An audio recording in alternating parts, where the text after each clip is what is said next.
दोस्तों, आप सभी का विनो इंफोटेनमेंट में एक बार फिर से स्वागत है। आज हम रघुराम राजन जी द्वारा दिए गए स्टेटमेंट के ऊपर चर्चा करेंगे और जानने की कोशिश करेंगे कि ये हिंदू रेट ऑफ ग्रोथ क्या होता है।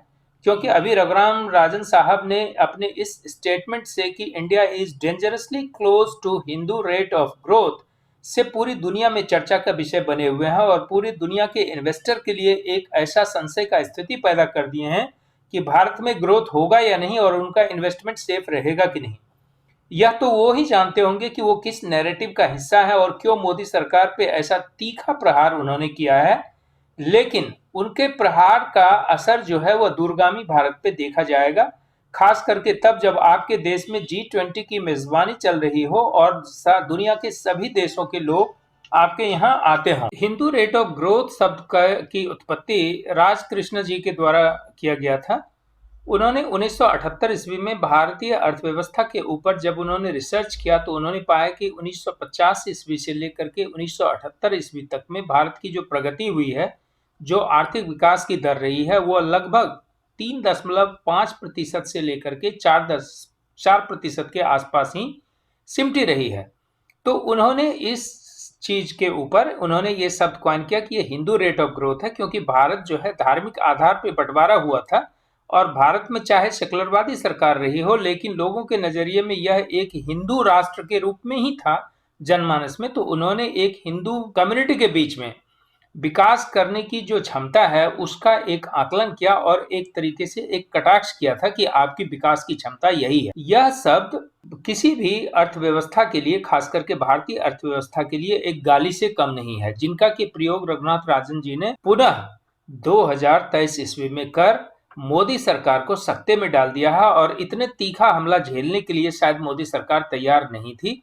हालांकि मोदी सरकार आर्थिक फ्रंट पे बड़े बड़े आर्थिक सलाहकारों की मदद से देश को प्रगति के रास्ते पर ले जाना चाहते हैं, लेकिन उनकी जो प्रगति करने की क्षमता है उसको एक तरीके से रघुराम राजन ने यह कहते हुए नकार दिया है कि आप जो है वह हिंदूवादी शासक हैं, लेकिन आपकी ग्रोथ करने की क्षमता वही है जो 1947 ईस्वी से लेकर के 1980 ईस्वी तक थी। यानी आपकी आर्थिक नीति जो है वह कटघरे में है और इससे जो है पूरे देश की अर्थव्यवस्था का बेड़ा गर्क होगा।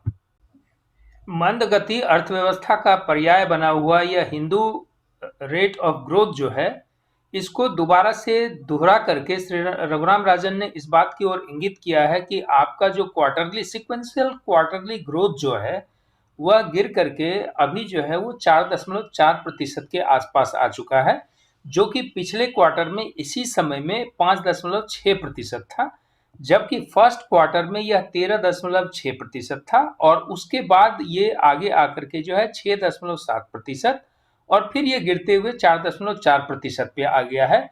इस तरीके से आप उसी पुराने प्रोग्रेस पे, पुराने ग्रोथ रेट के करीब समकक्ष आकर के खड़े हो गए हैं। इसी बात का रोना रघुनाथ राजन ने गाया है। लेकिन यहाँ पर दो प्रश्न बेहद ही महत्वपूर्ण हैं। पहला बात तो ये कि क्या हम 1950 से 1978 के बीच की स्थिति में हैं या उस स्थिति में कुछ बदलाव आया है। प्रश्न नंबर 1 यह है। दूसरा प्रश्न यह है कि जो दुनिया की वित्त संस्थाएं हैं और जो प्रोजेक्ट करती हैं कि किस देश की आर्थिक स्थिति कैसी रहेगी, विकास दर कैसी रहेगी, उसमें ज्यादातर भारत के लिए जो प्रोजेक्शन किया है वह लगभग 7% के आसपास रहेंगे। 7% के बाद आपकी जो अर्थव्यवस्था से जो लाभ मिलेगा, उस लाभ की जो नंबर, अगर उसको हम क्वांटिफाई रेवेन्यू के टर्म में करें तो क्या वह प्रोसीड जो होगा वो उतना ही होगा जितना कि 4.4% ग्रोथ से होगा, या जो पिछले 1950 और 76 ईस्वी में चाहे आप 4.4% के रेट से बढ़ रहे होंगे, उसका जो आउटपुट होगा क्या दोनों बराबर होगा। इसके अलावा एक और प्रश्न काफी महत्वपूर्ण है, जो कि जो एसबीआई है, उन्होंने, उनकी रिसर्च टीम जो है, उन्होंने इस आर्गुमेंट को अभी ला करके सामने रखा है, खास करके जब रघुराम राजन जी ने सरकार की निंदा की है। उसके बाद उन्होंने कहा कि जो राइजिंग ट्रेंड इन इंक्रीमेंटल कैपिटल आउटपुट रेशियो होता है, जिसको ICR कहते हैं। ICR का मतलब होता है कि इसी के द्वारा हम इस चीज को आंकते हैं कि कितना कैपिटल यूनिट जो है उसका इन्वेस्टमेंट करने की जरूरत है और उसका आउटपुट जो है वो क्या होगा। तो क्या आज हमें उतने कैपिटल इन्वेस्टमेंट की जरूरत है to produce the similar output? क्योंकि पहले जब आपकी इकोनॉमी छोटी थी तो आपको ज्यादा इन्वेस्टमेंट करना पड़ता था, कैपिटल इन्वेस्टमेंट, और उसका आउटपुट कम होता था। अब जब आपके पास सारी चीज बनते जा रहे हैं तो आपका इन्वेस्टमेंट उसके अगेंस्ट में कम होता है और आउटपुट ज्यादा होता है, क्योंकि ज्यादा चीजें आपकी पहले से बनी हुई हैं। तो उस पे आपका एक तरीके से कॉस्ट सेविंग होता है, और वो कॉस्ट सेविंग होने की वजह से उसका जो कैस्केडिंग इम्पैक्ट इकोनॉमी में आता है वह काफी महत्वपूर्ण होता है। तो इसको फैक्टर इन करने के लिए एसबीआई ने बोला है कि इसको फैक्टर इन किए बगैर आप ये नहीं कर सकते। भारत के इकोनॉमी का चाहे ग्रोथ रेट उतना ही रहे, लेकिन जब आपका इन्वेस्टमेंट दूसरे चीजों पे कैपिटल इन्वेस्टमेंट कम जाएगा तो आउटपुट जो है आपका ज्यादा होगा, कम इन्वेस्टमेंट के अगेंस्ट आपका ज्यादा हो जाएगा। एसबीआई की रिसर्च टीम ने बताया है कि जो 2012 ईस्वी था उसका जो आईसीओआर था उस समय में यह 7.5% था, जो कि अब 2022 में आकर के ये 3.5% हो गया है।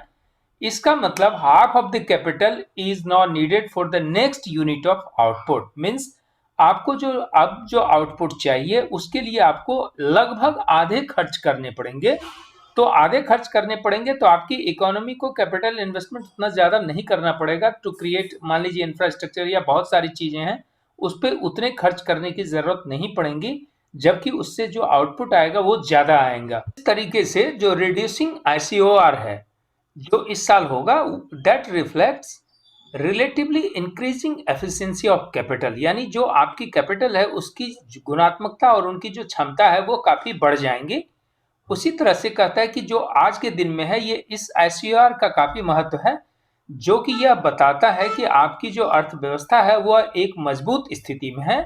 और इसी बात को सौम्या कांति घोष हैं जो कि चीफ इकोनॉमिक एडवाइजर एसबीआई के हैं, उन्होंने इसको पॉइंट आउट किया है कि आप इसको उस समय की इकोनॉमी से तुलना करना जो है वह एक गलत अवधारणा को ही जन्म देना है, वह तरीका ही गलत है। इस तरीके से सौम्या कांति घोष ने जो रघुराम राजन जी का 3 कंटेंशन, मुख्य रूप से उन्होंने 3 तर्क दिए थे हिंदू रेट ऑफ ग्रोथ कहने के लिए। उन्होंने कहा था कि वीक प्राइवेट सेक्टर इन्वेस्टमेंट है, यानी कि जो प्राइवेट संस्थाएं हैं उनके द्वारा इन्वेस्टमेंट जो की जा रही है वह थोड़ा घटा है। दूसरा उन्होंने कहा कि हाई इंटरेस्ट रेट है, चाहे लेंडिंग रेट हो चाहे बोरोइंग रेट हो चाहे फिक्स डिपॉजिट हो, तो दोनों ही काफी ज्यादा बढ़ चुकी हैं। और तीसरा उन्होंने आर्गुमेंट दिया है कि डिसलेरेशन इन ग्लोबल ग्रोथ, क्योंकि दुनिया एक आर्थिक मंदिर के दौर में जा रही है तो उसका भी कैस्केडिंग इम्पैक्ट आपके ऊपर आएगा।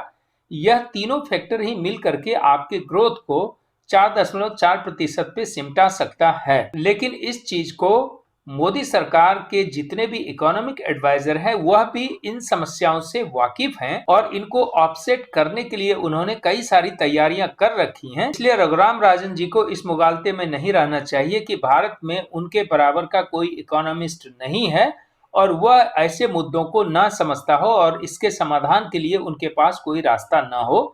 सरकार में जिस तरह से उन्हें लाया गया था आरबीआई गवर्नर बना करके, उसी तरह से मोदी सरकार में भी कई सक्षम व्यक्ति आर्थिक सलाहकार के रूप में नियुक्त हैं और वो किसी भी स्तर पे रघुराम राजन से कम नहीं है।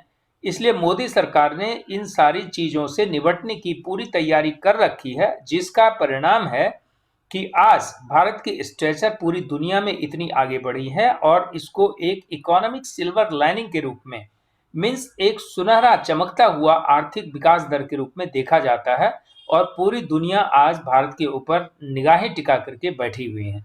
तो इस स्थिति में रघुराम राजन जी को बेवजह के नैरेटिव में न फंस करके मोदी सरकार को अगर कोई सलाह देना है, उनके ज्ञान की हम सराहना करते हैं, उनके नॉलेज की हम काफी सराहना करते हैं, तो उन्हें चुपचाप सरकार को कुछ सलाह ऐसी देनी चाहिए जिसको लागू करके भारत विकास की और तेज गति पे दौड़ सके, ना कि इन्वेस्टर्स को डिस्करेज कर दिया जाए कि भारत में आपके पैसे डूब सकते हैं।